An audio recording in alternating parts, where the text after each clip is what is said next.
अस्सलामुअलैकुम दोस्तों, उम्मीद करता हूँ आप सब ईमान और सेहत की बेहतरीन हालातों में होंगे। आज की इस वीडियो में हम दो ऐसे स्टॉक को डिस्कस करेंगे जो केबल सेक्टर से बिलोंग करती है। पहला नेम आप यहाँ पर देख सकते हैं कि पॉलीकैब इंडिया है। बहुत ही मशहूर कंपनी है, इसको बहुत ही पहले से मैं डिस्कस करता हुआ आ रहा हूँ। दूसरा और एक स्टॉक है जिसका नेम है डायनेमिक केबल। उसको भी मैंने आज से 1 साल पहले से ही कवर करता हुआ आ रहा हूँ और रिसेंटली कुछ दिनों से इन दोनों स्टॉक्स में एक पॉजिटिव मोमेंटम देखने को मिल रहा है। 3-4 दिन पहले ही मैं इन दोनों स्टॉक्स पर वीडियो बनाने का सोच रहा था, लेकिन कुछ गफलत की वजह से मैं नहीं बना पाया। तो आज की इस वीडियो में हम डिस्कस करते हैं। तो सबसे पहले इसका मार्केट कैप देखेंगे तो एक लार्ज कैप की कंपनी है और ये अपने सेक्टर की लीडर है, यानी कि सबसे बड़ी कंपनी अपनी सेक्टर की। पी रेशियो देखेंगे तो आपको इंडस्ट्री से आपको बहुत ही ज़्यादा हाई नज़र आ रहे होंगे और इसका पीजी रेशियो भी आपको यहाँ पर थोड़ा सा ज़्यादा नज़र आ रहे होंगे। तो ये एक नेगेटिव साइन माना जाता है, लेकिन इसके जो बड़े टॉप 3 अगर कंपनीज को कंपेयर करेंगे यहाँ पर पीयर कंपैरिजन में, तो पहले नंबर पे तो पॉलीकैब, दूसरे नंबर पे आता है KEI इंडस्ट्रीज़ और तीसरे नंबर पे आता है RR केबल, जो अभी कुछ दिन पहले ही स्टॉक मार्केट से लिस्ट हुई है। तो इन तीनों का अगर हम देखेंगे इसका पी रेशो, तो तीनों का जो है, यानी कि पॉलीकैब को छोड़ के ये दोनों का देखेंगे तो 50 से ऊपर ही है, ठीक है। तो ज़्यादा बड़ा मसला नहीं है। और इसी तरह से अगर पीजी रेशियो भी देखेंगे तो दोनों का जो है इसी के आसपास है, ठीक है। टॉप 3 अगर कंपनीज़ को हम ले रहे हैं तो ये बड़ा मसला नहीं है, ठीक है। इसको इग्नोर कर सकते हैं। बहुत सारे लोग तो पी रेशियो को कुछ मानते ही नहीं। तो हम आगे देखते हैं। बहुत सारे रीज़न है, बहुत ही डिबेटेबल टॉपिक है ये पी रेशियो का। कुछ लोग बोलते हैं कि कंपनी के जो प्रोडक्ट है वो क्वालिटी उसकी अच्छी है और पब्लिक में डिमांड है, तो इस वजह से किसी स्टॉक का जो है पी रेशो हाई होता है। खैर ये अलग टॉपिक है। ROC और ROE देखेंगे तो आपको 20% से ज़्यादा नज़र आ रहे होंगे, एक अच्छी बात है। 6,703 रुपीज़ के आसपास ये ट्रेड कर रही है। इस साल का हाई और लो देख सकते हैं। फेस वैल्यू 10 का है और debt to equity almost debt free है। प्लेजिंग भी बिल्कुल जीरो है, ये भी एक अच्छी बात है। क्वार्टरली रिजल्ट्स में मार्च टू मार्च अगर कंपेयर करते हैं तो यहाँ पर आपको सेल्स में भी इंक्रीज नज़र आएंगे और बाकी सारे जितने भी प्रॉफिट्स है आपको सारों में इंक्रीज नज़र आएंगे। और रिसेंट क्वार्टर से भी कंपेयर करेंगे तो अभी आपको यहाँ पर बहुत ही ज़्यादा अच्छा ग्रोथ नज़र आ रहे होंगे। ईयरली बेस पर भी अगर हम 2020 के बाद से देखेंगे तो कंपनी जो है कंसिस्टेंटली जो है एक रैपिड ग्रोथ दिखा रही है। सारी चीज़ों में आप देखेंगे OPM भी यहाँ पर 10% से ज़्यादा है और यहाँ पर अर्निंग पर शेयर भी आपको बहुत ही अच्छा नज़र आ रहे होंगे। रिजर्व जी कंपनी के पास बहुत ही ज़्यादा है और इसके मुकाबले में बोराविंग देखेंगे तो बहुत ही कम है। और कंपनी जो है अपना फिक्स एसेट भी कंसिस्टेंटली इंक्रीज कर रहे हैं, ये भी एक अच्छी बात है। रिटर्न में सबसे पहले प्रोमोटर्स का देखेंगे तो प्रोमोटर के पास 63.04% है। थोड़ी सी यहाँ पर 0.01% सेलिंग की थी प्रोमोटर्स ने। और इसी तरह यहाँ पर FIs ने भी प्रॉफिट बुकिंग की है, लेकिन DIs ने यहाँ पर अपने स्टेक को इंक्रीज़ किया है। ओवरऑल ओके है। और फंडामेंटल जैसे कि हमने देखा कि बहुत ही अच्छी है, ज़बरदस्त है। सिर्फ अगर थोड़ा सा अगर नेगेटिव बोलेंगे तो वो PG रेशो है और इसका पी रेशो है, लेकिन मैं पी रेशियो को उतना वैल्यू नहीं देता हूँ। मैं उसी कैटेगरी में आता हूँ जो पी रेशियो को ज़्यादा लिफ्ट नहीं कराते।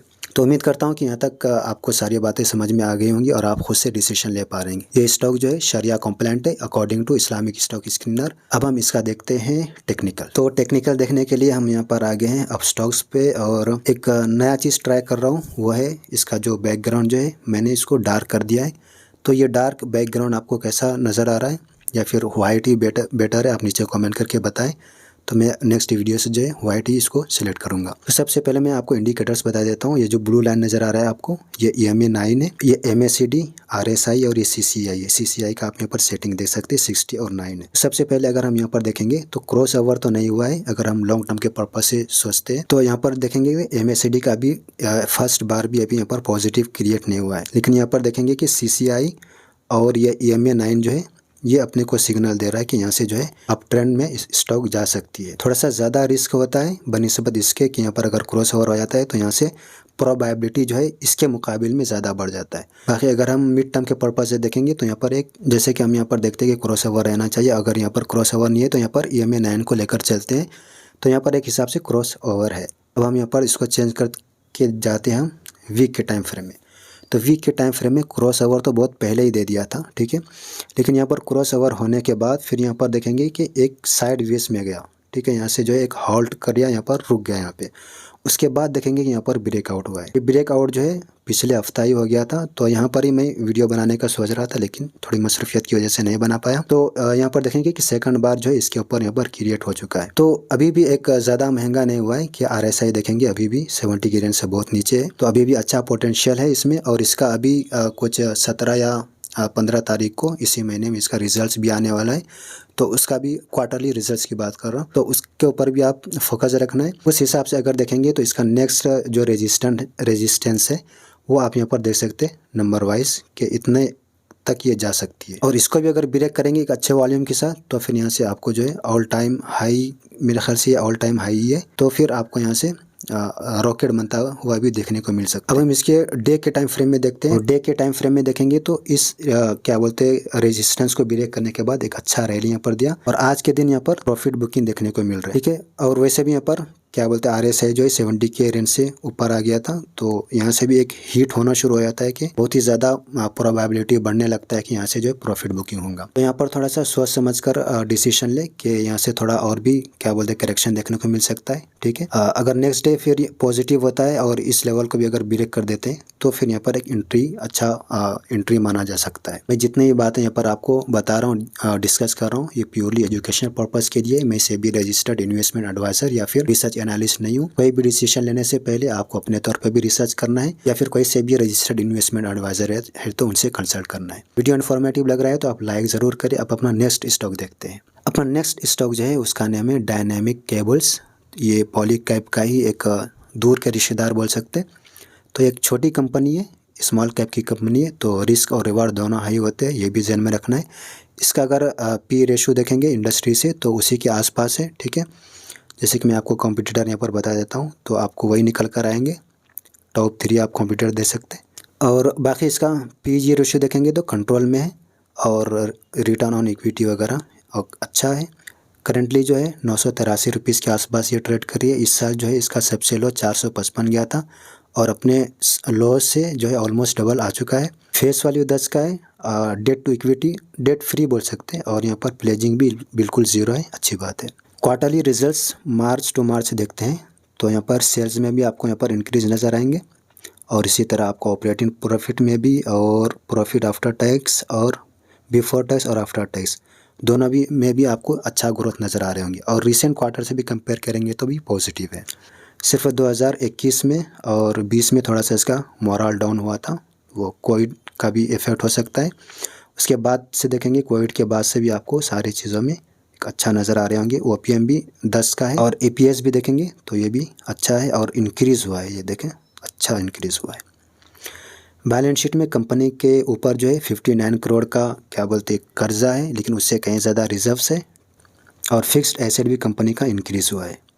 प्रोमोटर होल्डिंग में यहाँ पर शेयर होल्डिंग पैटर्न में प्रोमोटर्स के पास यहाँ पर देखेंगे अच्छी खासी होल्डिंग है, और FIs DIs भी आपको यहाँ पर नज़र आ रहे होंगे, लेकिन दोनों ने थोड़े थोड़े करके प्रॉफिट बुकिंग की है। थोड़ा सा एक नेगेटिव साइन बोल सकते हैं, लेकिन FIs DIs के भी इसमें एंट्री है। ओवरऑल सारा चीज़ इसका जो है बेटर है फंडामेंटल मेरे हिसाब से। तो ये भी शरिया कॉम्प्लाइंट है, ठीक है, इस्लामिक स्टॉक स्कैनर के अकॉर्डिंग। तो सबसे पहले हम यहाँ पर मंथ के टाइम फ्रेम में देखेंगे, और इंडिकेटर्स मैंने बता दिया है। और यहाँ पर आपको CCI इसलिए शो नहीं हो रही कि कंपनी को अभी ज़्यादा दिन नहीं हुआ है स्टॉक मार्केट से लिस्ट हुए। तो यहाँ पर देखेंगे कि इसका जो MACD का जो है ना फर्स्ट बार पॉजिटिव क्रिएट हो चुका है, ठीक है। और यहाँ पर देखेंगे कि ये अच्छा यहाँ पर मोमेंट देखने को मिला था, अच्छा मूव हुआ था।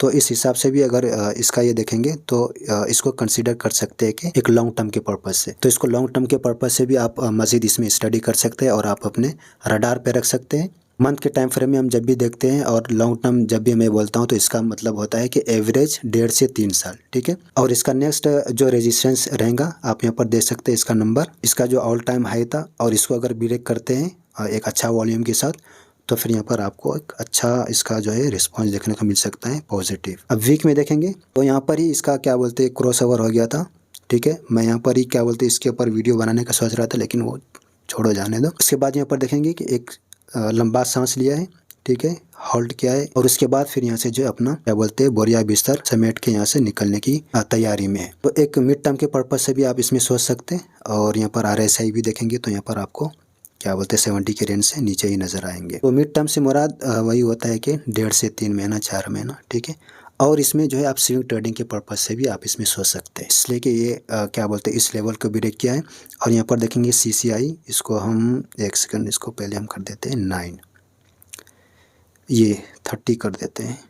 ओके, देखो एक अच्छा यहाँ पर क्रॉस ओवर दिया। आज के दिन जो है 4.5% के आसपास ये पॉजिटिव गया था। तो नेक्स्ट डे जो है क्या बोलते हैं ये कैंडल जैसे क्लोज हुआ ना, इसके ऊपर ही अगर कैंडल क्लोज होता है तो फिर एक स्विंग ट्रेडिंग के लिए एक अच्छा डिसीजन यहाँ पर बन सकता है, हो सकता है आपके लिए। तो उम्मीद करता हूँ कि दोनों स्टॉक का जो है फंडामेंटल और टेक्निकल जो है क्लियर हो गया होगा और आप खुद से डिसीजन ले पा रहे होंगे। कोई भी क्वेश्चन, कोई भी डाउट है तो आप नीचे कमेंट में बिला तकल्लुफ़ आप कर सकते हैं। मिलते हैं नेक्स्ट वीडियो में, जब तक के लिए अल्लाह हाफिज़। एक और चीज़ यहाँ पर बता दूँ, ये देखिए W पैटर्न।